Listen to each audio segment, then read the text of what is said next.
Happy holidays from the Ingles table. I'm Jonathan Ammons, and I'm pleased to have you join me as we prepare caviar stuffed baked potatoes. You know, Ingles has everything you need for the holidays, and we're ready to get started, so let's get going. Caviar is always thought to be an exotic ingredient, but you can actually find it on the shelves at Ingles. It's not very expensive either, and it's a great way to surprise your guests and give them something that they've probably never tried before.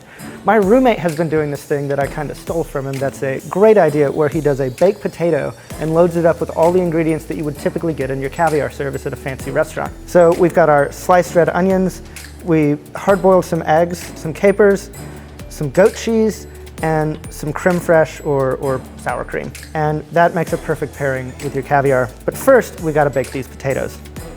It's pretty simple to do. Just preheat your oven to 450 degrees, get a little oil in the palm of your hand, and just rub them down real nice.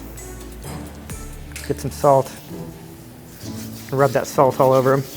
This is a really cheap and affordable dish that will go a long way in impressing your guests. Now that those are all seasoned, we're gonna take those off to the oven. They'll go in for about 45 minutes, and they should be ready to go. And now we're back from the oven with these. They're up to temp, and we're gonna start plating them. Each serving, I typically put this on the table and let people dress it how they want. If you want to dress it up for service, this is how I would do it. Slice your potato open. Give it a nice little squeeze to break it all up. And I typically start with some goat cheese on the bottom so it gets all nice and melty. Then dash in your capers.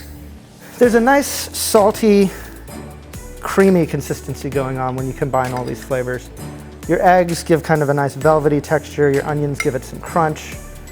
Your caviar is always that kind of, if you feel like you've never had caviar, if you've ever had sushi, the little orange fish eggs that are on top, that's a type of caviar. There's plenty of places to use it to kind of surprise your guests. And you don't want a ton of it because it's fairly salty. You just want enough to kind of top it off and give it some flavor and give it some nice texture. A little bit of sour cream in there. So there you go. A fun, different holiday dish to dress up your table and impress your guests. Thanks for joining me here at the Ingles table. Make sure to check out the rest of the site for more great tips, tricks, and recipes. Happy holidays and Merry Christmas.